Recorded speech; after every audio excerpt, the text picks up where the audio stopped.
In this video, we discuss how Jonathan and his wife were lost. They were losing a battle to an autoimmune disease. In this video, he gives clear, actionable steps on how to turn the tide and make your mind and body feel back at home again. I hope you guys enjoy this video as much as I did making it with him. It was a great conversation with a ton of very good advice. All right, so Mr. Joshua, he was willing to sit down with us. He is a very good expert in gut health, something that I personally had to learn my own way. Why it's so important. So, Mr. Joshua, do you mind just sharing a little bit about your program and how you got started?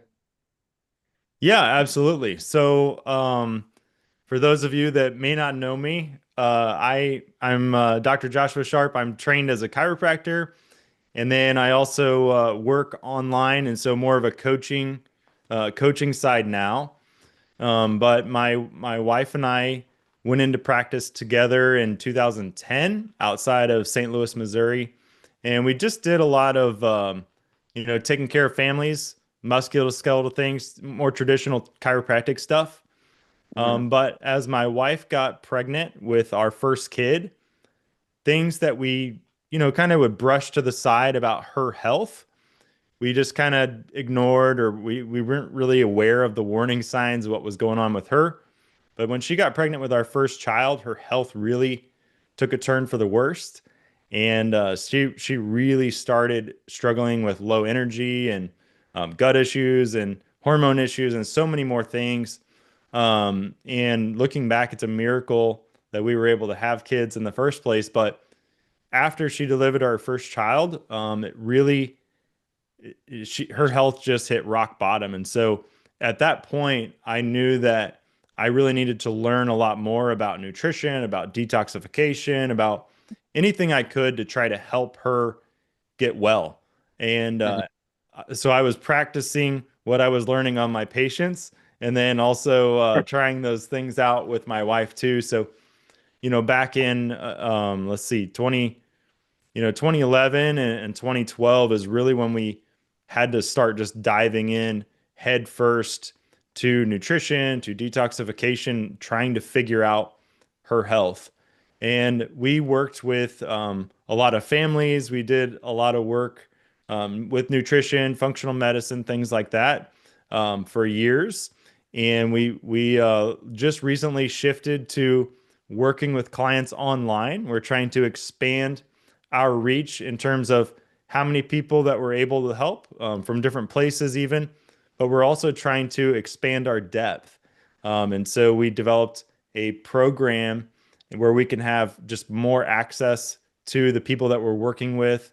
We can answer questions, and so we meet with them so much more regularly, and we're trying to have a deeper impact instead of just seeing a client, every month or every 2 months or every 3 months like we used to be able to do with functional medicine. We're able Mhm. to see them much more regularly and try to work towards helping moms with chronic illness. Yeah, that's a great story. So that kind of explains like what inspired you to start it. Uh, but I feel like that's what inspires everyone to like at least take that initial jump to it. It's like we can kind of all tune it out. It's like, okay, we know we should eat healthier, but we don't actually understand how in depth the gut health goes about your body. Uh, yeah, my wife, she after having our first kid, she started getting like post preeclampsia. And then I was like, okay, well, we really need to look into what you're eating. I was like, well, you're kind of eating clean. Uh, and then that's when we realized, I mean, like she was eating a ton of sodium. We were eating out a lot. And we're like, okay, now we need to make this adjustment. But it's it kind of makes me think you don't recognize it until that big thing happens where it's like, hey, you need to wake up. What you're putting into your body is the fuel that you're living with. Yeah, well said. I think that many women in particular, no offense to the men out there, but I know me, and I worked with men for 18, 19 years in practice. Men are wimps. We are, what can I say? We're Yep. wimps. We're babies. There's the man cold, that's a real thing. It's a real thing. I think women have such a push to fulfill their role as moms, as home educators, as wives. They just push through and they get good at ignoring symptoms and ignoring warning signs. And unfortunately, a lot of times there's a crash that happens before they really recognize, like, oh, I'm going in a dangerous direction, or something needs to give. Otherwise, something really bad could happen. And so I call those moms. So many women are walking around with Lyme disease, and that's one of the things that my wife was struggling with. I Hmm. call them Lyme zombies. They're walking around.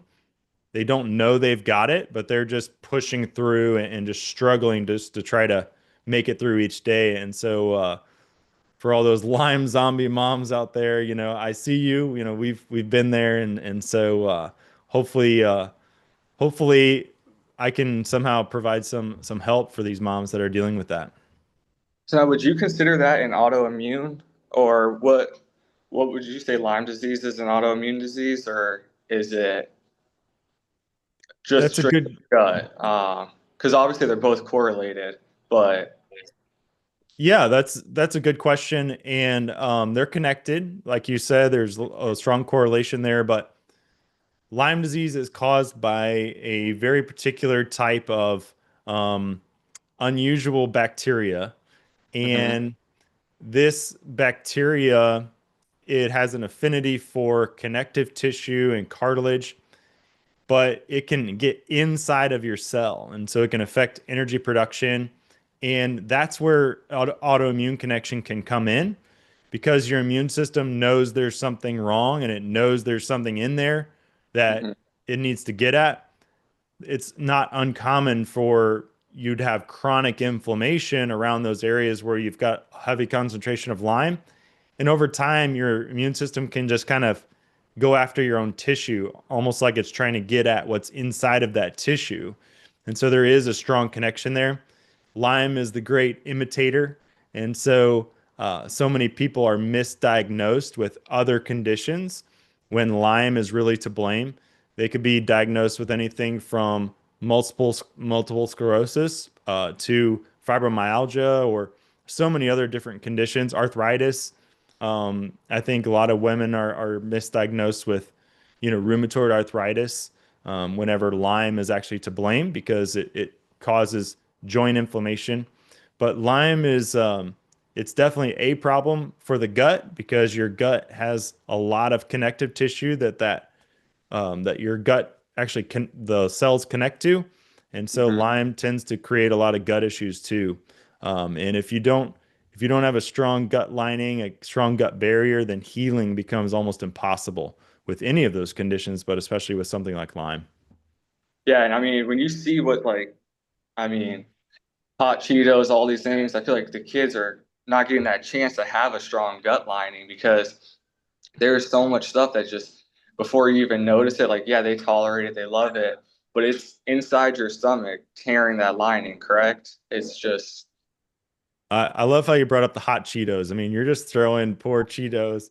I mean, Chester well, Cheetah just right under the bus. He's under the bus. You're yeah. backing over him a couple times. The hot Cheetos are fully to blame for these gut issues of these kids. No, I'm just kidding. Absolutely. I mean, diet is huge. That's a big factor when it comes to gut health. Um, but it's one factor. There's so Yeah. many other factors involved. Everything from parasites, parasites that you get might be getting from your cute dog that you let them lick your face, and they go outside and eat who knows what, uh, Yeah. squirrel do, and raccoon do, and whatever your dog likes to go outside and eat. Parasites can be a factor. But Okay. what's amazing is stress. When your body is in a chronically stressed out state psychologically, that sends a signal actually down. Your brain uses a nerve pathway and sends a signal to essentially, okay, we don't care about digestion. All we care about is surviving. And it actually opens up or causes the gaps between the cells in your gut lining to open up more. And so stuff leaks out of your gut, creating inflammation.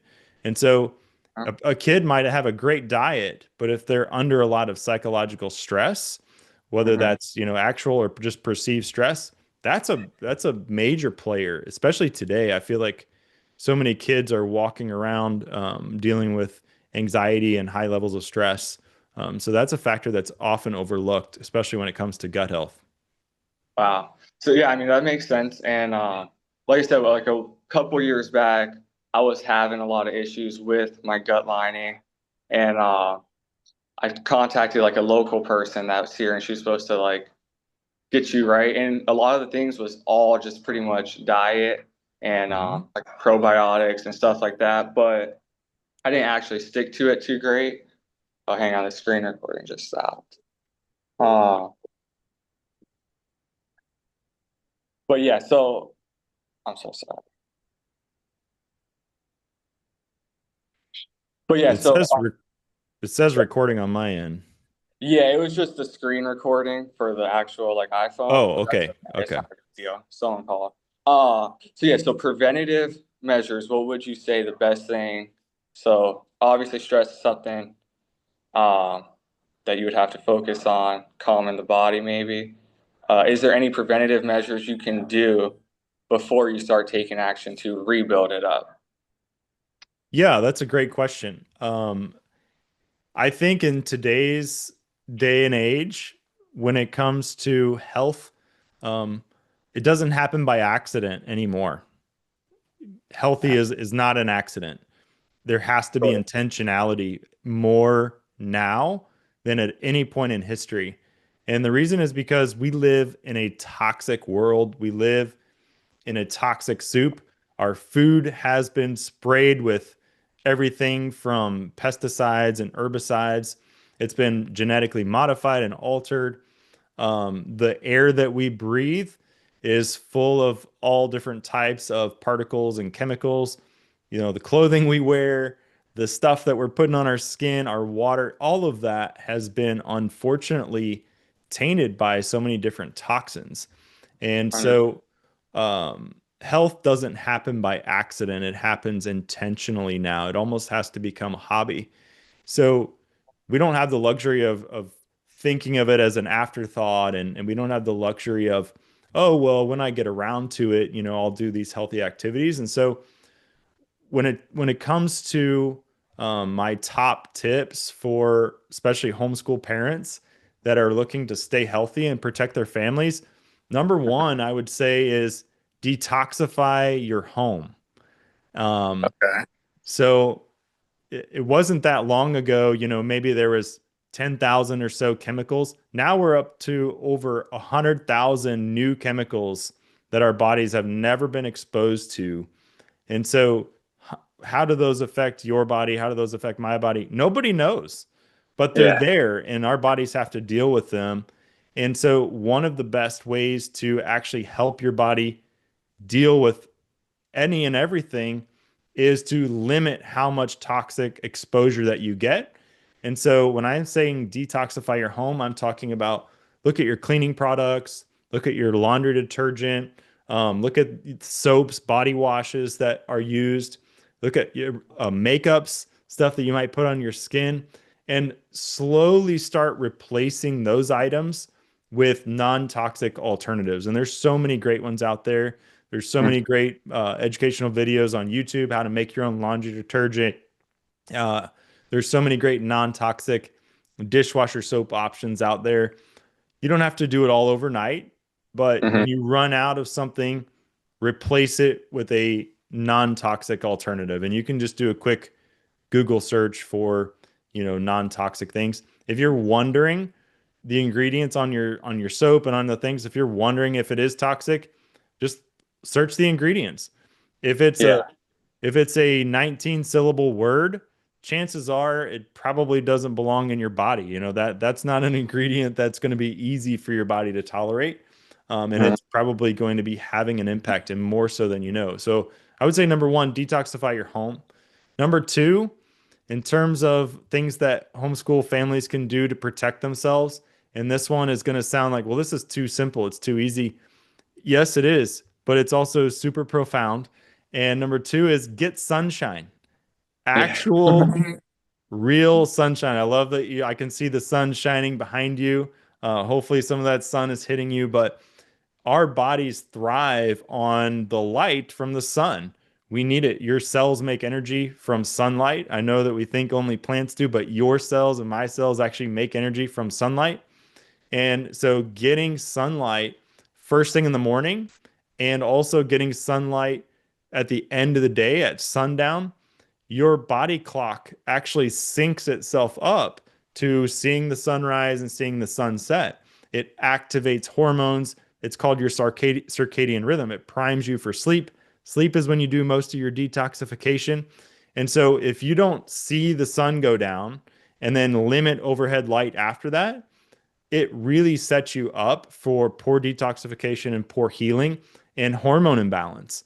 And so if you've got hormone imbalance, if your kids aren't sleeping well, get them outside. Get them outside, get them in the Heck sun. yeah. Sunlight in the morning, 15 minutes is all it takes. No sunglasses. Your eyes don't look at the sun, but allow the sunlight to hit your face and hit on your skin and hit on your eyes. It's good for you. And get sun at the end of the day. That's a huge, huge factor. If you're going to heal from chronic illness or if you're going to protect yourself from chronic illness, Hmm. one of the best things you can do is actually get sunlight.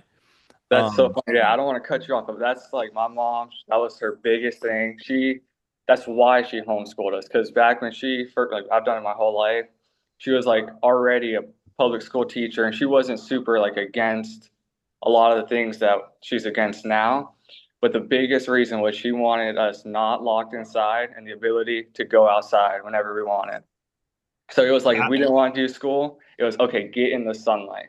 And that was like the rules. No phone, just go outside and then come back in. You can get your school done. And that's a great opportunity absolutely. for homeschooling families to do. That's one of the reasons I love it. But yeah, keep going because what you're saying is like everything is clicking in my brain and it's obvious, but it's you need to be told by someone like you. Yeah. The third one, and don't worry, I'm gonna try and keep these short. I've only got four of them here. I'm gonna probably add a fifth one, but I've only got four. So the fourth one is reconnect to your source material. So the Bible talks about, from the dust we're made and to the dust we return, from dust to dust, right? Um, but connecting to the earth, to the literal ground, Hmm. touching the earth for a minimum of 20 minutes per day actually can have dramatic impact on your stress levels, on improving your heart rate, on improving your circulation in your body, and so many other factors. But the earth, the actual ground, is full of electrons, and electrons are just, little electric charges, and you're getting those free from the earth, and they help neutralize free radicals. And free radicals are those oxidizing agents that can cause inflammation and lead to um, all different types of inflammation and inflammatory diseases. But we won't get too much into that. But Yeah. you can actually neutralize those things for free by putting your feet on the ground for 15 minutes. And if it's not nice outside and if it's, not nice where you're at, if there's ice on the ground or snow on the ground, you can actually hack this by getting a grounding mat or a grounding pad, or you can get some grounding bed sheets even. The longer you ground, the better, but you'll just take an electric conductor, put that rod in the ground, run a wire into your house and connect it to that pad.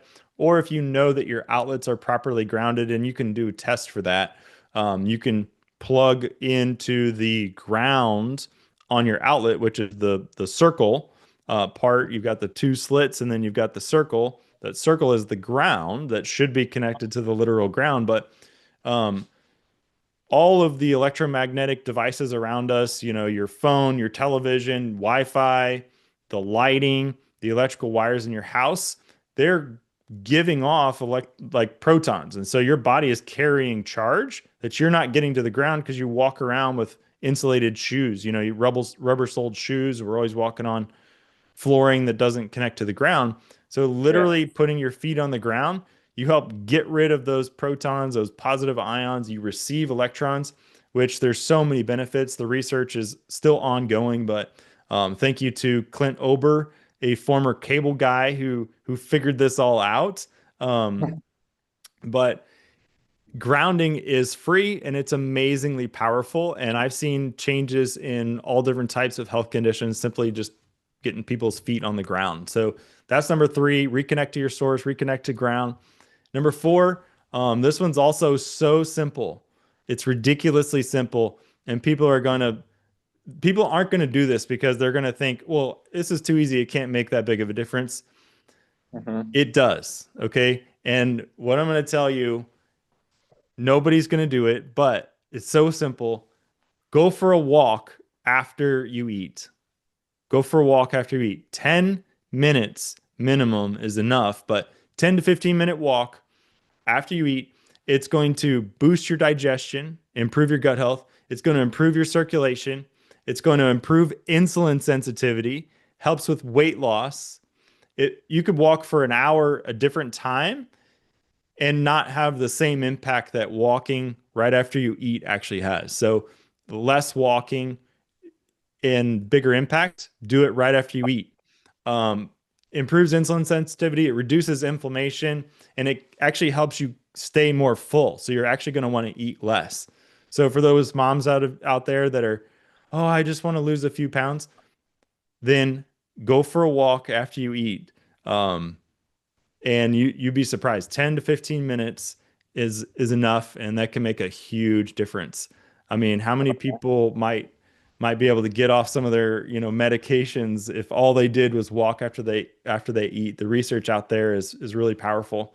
Yeah, So right.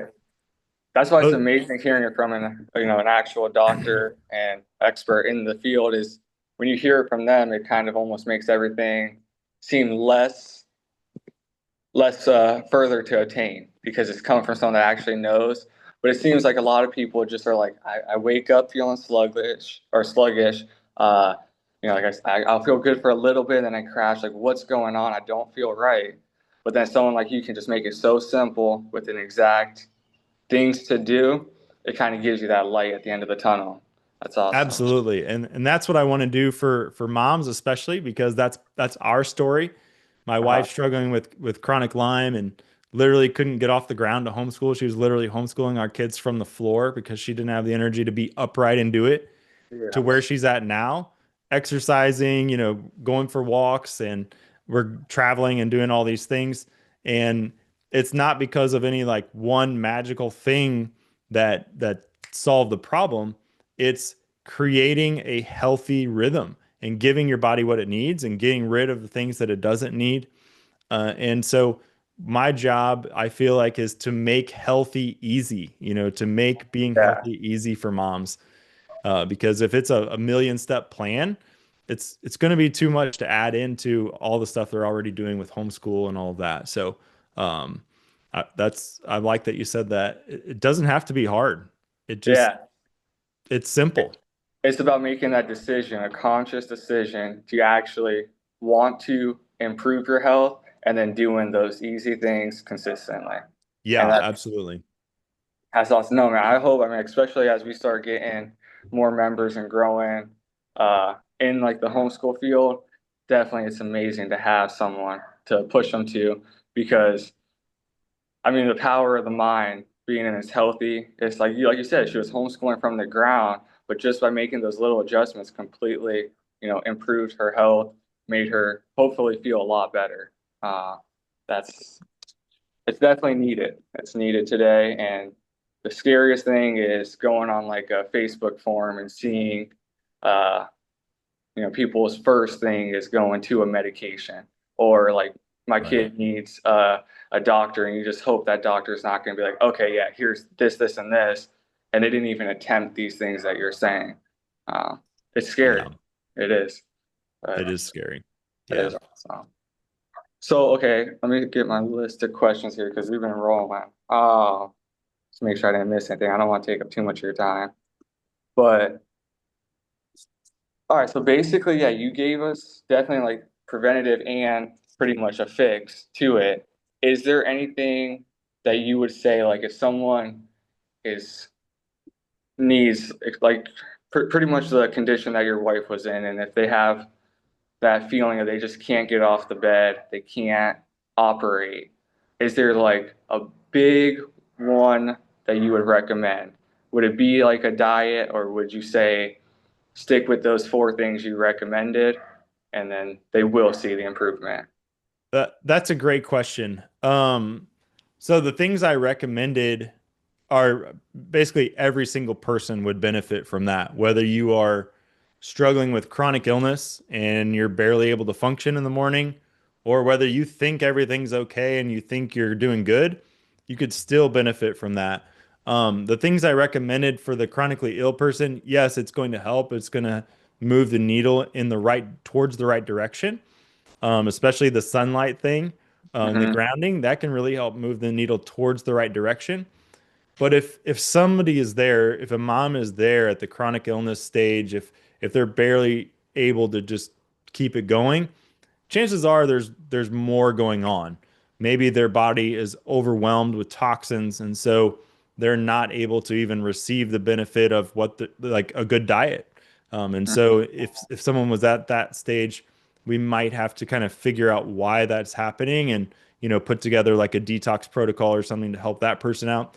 Or maybe somebody like my wife has chronic infections, so things that hide really well. These could be things like, Lyme co-infections. It could be things like mold.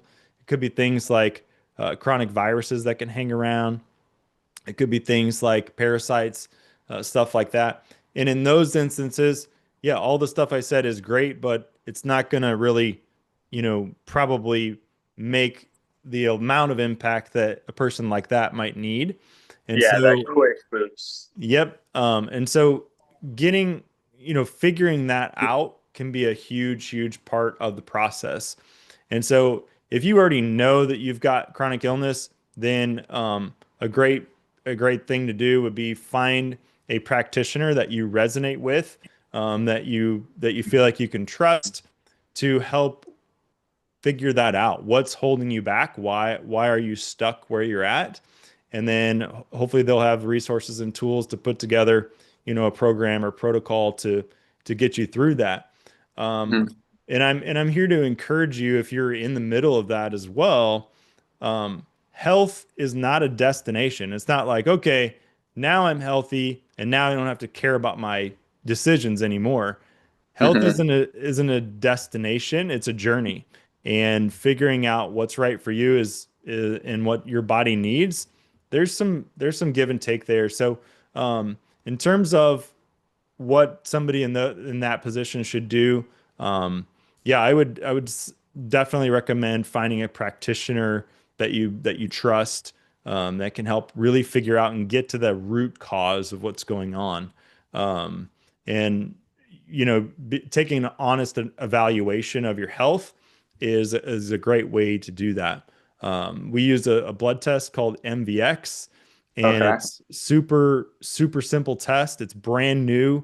Um, the access to it is brand new, I should say, but it is a very accurate predictor of what's driving your inflammation, whether that's toxins, whether that's chronic infections, or whether that's your diet. Um, and then that makes it so much easier to help us put together a plan and a process when we know exactly what's driving their inflammation. So that's a Yeah, that's powerful just thing. not just any blood test, right? That's like a specific for what you're talking about, inflammation, those kinds of Yep. feelings that you're feeling. Yeah, exactly. Okay. Chances are your doctor has never heard of it before, and doesn't know anything about it. It's Mhm. it's brand new in terms of access. It only became available in March of this year, so it hasn't even been available to order for very long. But they originally developed MVX as a test to predict longevity. Who's going to die? Yeah. That's Which crazy. insurance companies love to know that because they want to know like how risky is this person to insure. And amazingly, what they found is, what's going on inside of your cell is the most important predictor. It's way more important than your age. It's way more important than your gender. It's way more important than your cholesterol or any of the regular blood tests. what's happening in the cell, which is what MVX actually measures, is way more important. It tells you what's driving chronic inflammation, and chronic inflammation is the cause of almost all, major causes of death that happen early. So it gives you a score that gives you your risk of dying in the next 5 to 10 years, which sounds morbid, but the good news Yeah. is what your score is now can actually be changed. We can kind of improve that.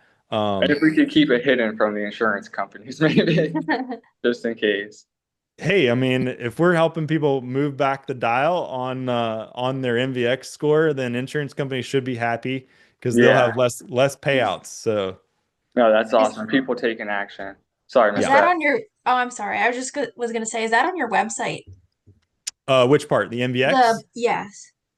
Actually, I was able to get it on our online store. Okay. Um, Hmm. and so it's not like broadcasted or advertised or anything like that, Okay. but our online store, you actually can get that test. It's insanely cheap. Okay, great. Yeah, you were saying about your wife having Lyme, and my grandpa for the past 5 years has had severe, well, we weren't sure if it was dementia or what, but none of the tests come back. It's never dementia and anything like that. And then he recently had a Lyme test done, and his Lyme levels were like off the charts. So we think it's actually like a type of brain fog or something. So I wonder if that test would benefit him so we can get some more answers. Yeah, it can give you a clue what's driving Mm-hmm. the main source of inflammation. So with Lyme, Lyme almost always has friends that it brings along. They're called Mm, co-infections. And one okay. of those co-infections is called Babesia. And Babesia is actually a parasite, but it's a single cell parasite, so microscopic, and it gets in the red blood cells. And so it can contribute to anemia because those red blood cells are getting damaged Interesting. and destroyed from that parasite in there. Yes. But then the parasite can also go anywhere that the blood goes. And so it can actually go into the brain, and Interesting. it's a known factor for contributing to neurologic type conditions and Mm, inflammation really in the yeah. brain, and Lyme as well. Yeah. And but one of the most important things to do with people that have Lyme isn't necessarily, oh, we just got to kill the Lyme, because in order for those people to get as sick as they are, how come other people that were around the same thing that he was around didn't get Yeah. as sick? Well, it's Right. because for whatever reason, his body was in a weakened state, that the Interesting. Lyme or the co-infections or whatever might be behind that was able Wow. to take root and find a great place to live and thrive. And so if you're really going to heal, you've got to make that place that the Lyme is thriving a place that Lyme is not Mm, able to live. So you really have to work on the terrain. That's the most important thing when it comes interesting. to figuring out chronic illness. Yeah, thank you very much for sharing that. That's very insightful. I appreciate it. Yeah, I'm sorry to hear that he's dealing with that. It's a hard thing. Yeah. Yeah, that is. Yeah. But we're trying to make it, my dad has some siblings, so they're all trying to work together to come to a solution. So I think I'm definitely going to share this with them because I think they'll find that very helpful. So thank you Yeah, very much. awesome. Um, there's a great doctor out there. I'm putting his name in the chat right now. Dr. Daniel Amen. That's his actual name. But he is a psychiatrist by trade, but he has done his own research, SPECT scans where they look at blood flow to the brain. And he essentially has discovered that working on your terrain, working on gut health, working on reducing the toxin load in your body, a lot of the stuff like I'm talking about, he's able to put together protocols and programs for people that are dealing with even dementia, Alzheimer's, Parkinson's, those type of things, chronic things from concussions, CTE.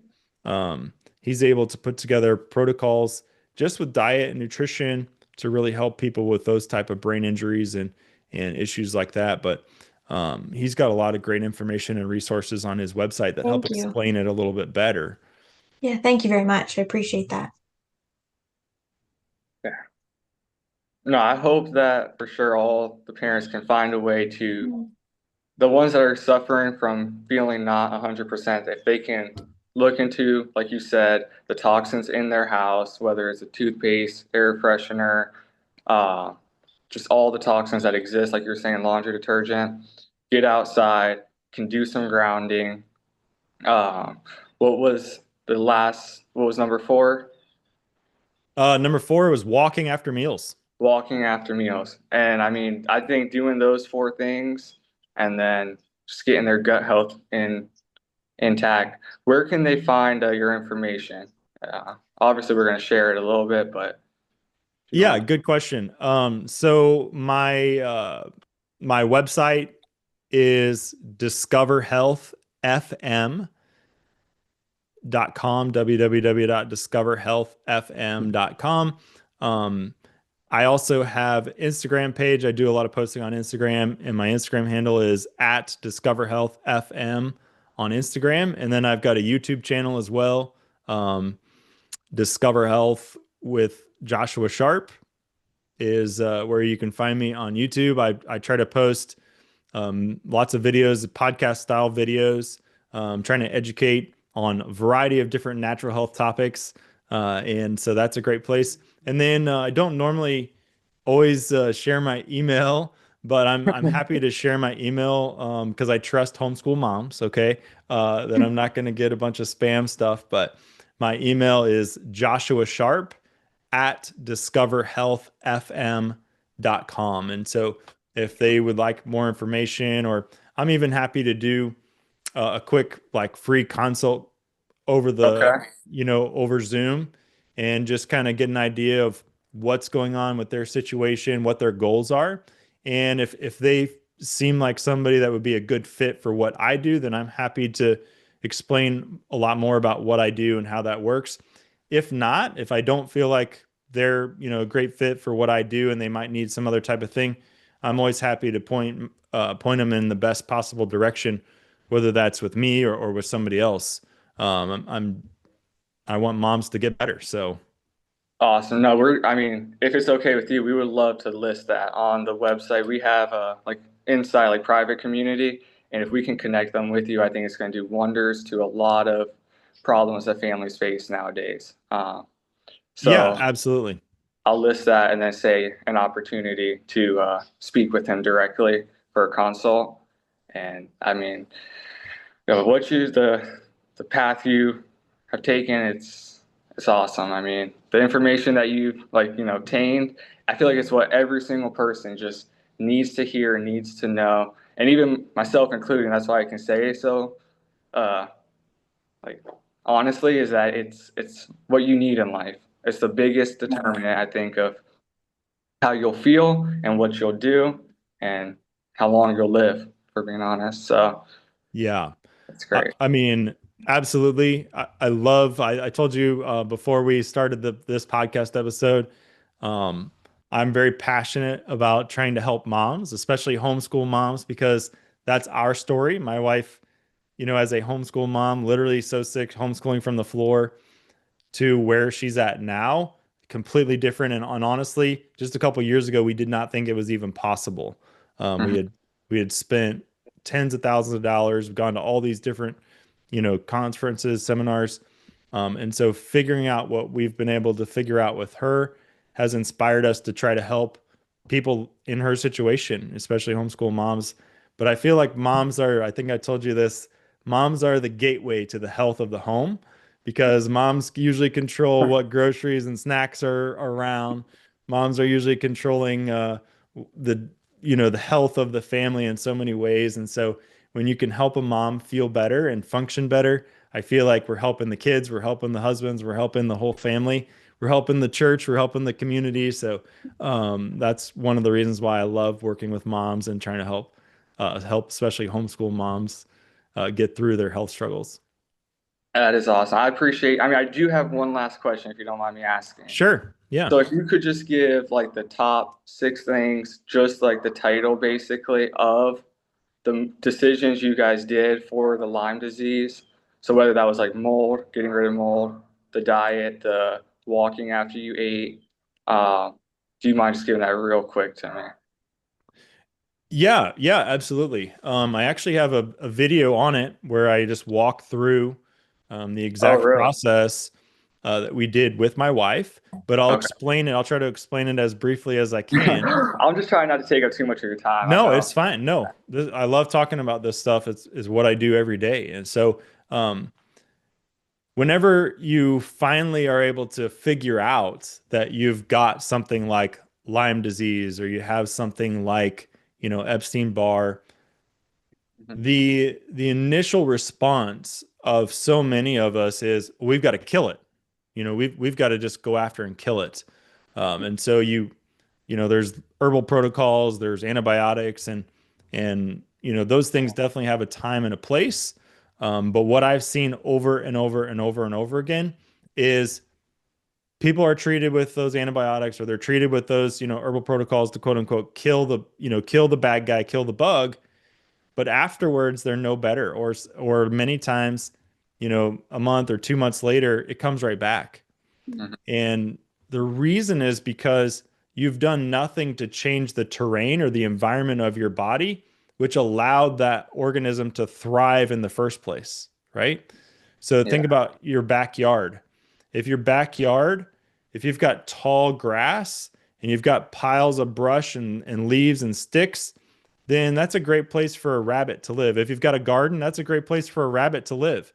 And you can go in your backyard and you can shoot a few rabbits, but guess what? If your backyard still has all the things a rabbit needs to live, another rabbit is going to They're move gonna in come pretty back. soon. It True. Yeah. doesn't matter if you're in the middle of the city or if you're out in the country, a rabbit with a place to live will find its home. And so the same thing is true for your body. So if your body is unfortunately a place that's a good place for bad things to live, some other thing is going to take that thing's place.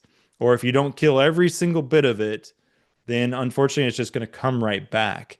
And Mhm. so figuring out what's going on with your terrain is what's most important.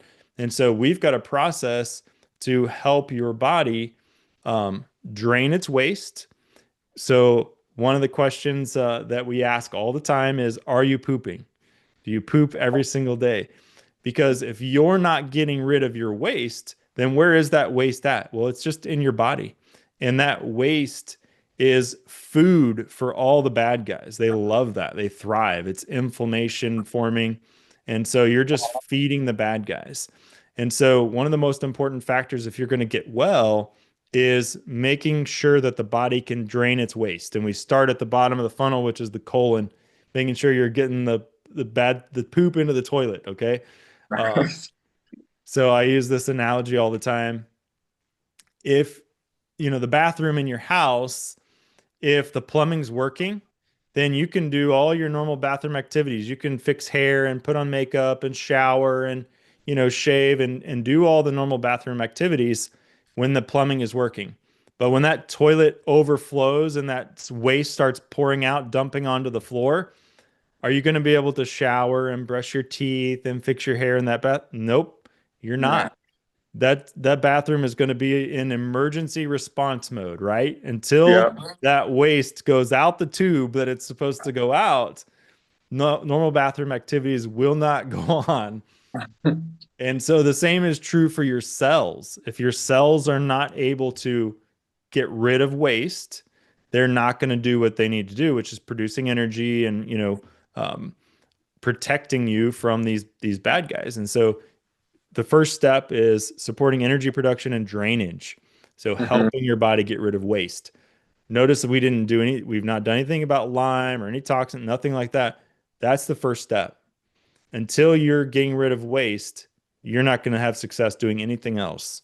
The next step after that, step two, is we want to work on the gut a little bit. This isn't like gut remodeling. This is just kind of like patching things up to help with that drainage, to help with detoxification. In this stage, that's where we would go after parasites. Parasites will help hide heavy metals. They're going to help hide Lyme. They're going to help hide bad bacteria and viruses.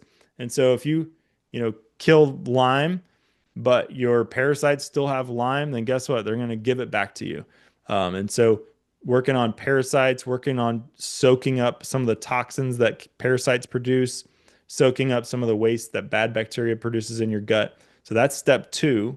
And then step three is we're going to move out from the gut and we're going to go a little deeper. We're going to work on binding up some chemical toxins. We're going to work on trying to help your body get rid of any unwanted, parasitic invaders that might have escaped the gut and gone other places. That's very, very important. And then step four, we're actually going to start working on balancing your microbiome, getting rid of some of the, you know, organisms that don't belong in your gut, microbes that don't belong, and then putting back some good microbes that do belong.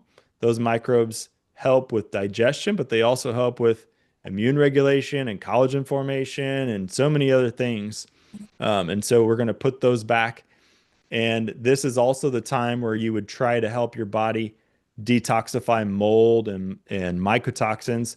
This is a good place to do that. And then after all of those things have been done, and this is, months of work here, then you can start with going after those deeper layer things. That would be stuff like Lyme or Babesia or Bartonella or some of those co-infections that would go along with those deepest layers. And this process takes months to do, but we found that doing them in this order, this layered approach, that's what really made the biggest difference for my wife. And then we coupled those with the terrain, like the lifestyle changes, like walking after meals, like getting sunlight, like grounding, like some other things that I didn't mention. We coupled that process with these lifestyle factors, and that's when she really started to flourish and thrive. So it all has to work together. Awesome. It's fun. I mean, you definitely got a customer after this call because I'll be reaching out to you here soon once we get everything uploaded and figured out. But so, what is it going to look like? A course format? Is it like check-ins? How do you present the material? That's a great question. We have a number of different ways that we, can work with people. Okay. When somebody's dealing with some significant stuff, some chronic illness, that's usually who we're working with. Mm-hmm. Um, we have like a framework of our program, and they'll have access to videos that explain step by step by step what they need to be doing, um, offering suggestions and options. So it's not the same for every single person, but suggestions and options. We meet together on Zoom once a week, and so this is a time where I will either educate a little bit and then answer questions, or if people have questions, I just answer questions. So it's almost like having an appointment once a week where we can adjust things or tweak things if we need to. People have access to message me via the app that we use to host our program on. They can message me anytime, so I'm able to answer questions. And that was one of the struggles I found with working with clients in our in-office setting, our brick and mortar office was we just had so little time and they had so little access. I was only able to see them once every month to a couple months. I mean, the Yeah. amount of input I'm getting there is just like, it's minuscule. But now it's 100%. like we're having an hour long appointment every week. And then if they need something between time, so the communication is just so much more than what I was able to do working with patients one on one. And we do things as a group. So we've got a community. People are at different stages of doing a program or a protocol. And Mhm. it's nice when you've got somebody at level 3, 4, 5, and they're able to encourage somebody that's just starting out, like, hey, I was there before and this is what I did, or this is what helped, or don't be discouraged when this happens or that happens. So that community is actually a valuable asset. And that's something that we did not realize early on. That was a mistake that when my wife and I both admit, we were Mhm. like real private and real secretive about, what we were going through and we missed out on the opportunity for encouragement. We missed Yeah. out on the opportunity for that extra support system that a community can provide. So No, because people going through stuff like that, it's no joke, and they really need that other person to maybe just say, "Hey, keep going." Uh, like and just understand how bad it is. Because obviously, I know somebody that has like she doesn't really do anything for it. She considers it just like an autoimmune. Uh, Mhm. but I know how she feels. Like her life is almost taken from her, and it's something that if they can just get with other people who have been there before, it can really push them in the right direction. So Absolutely. We're not made to be alone. no, You know, uh, social creatures. God created Adam, and he saw, oh, it's not good for Adam to be alone. He needs a suitable helper, right? He needs a suitable mate, and so Adam got a wife. We're not made to be alone. We're not made to walk these journeys alone. Community is so valuable and so important. And honestly, there's research out there from Cleveland clinics that demonstrated that people doing the exact same process, they had one group doing it one-on-one with a practitioner. So, one client, one doctor, and they had people doing the exact same protocol as a group. And the people that did it as a group got better results, no, significantly better results with the exact same process.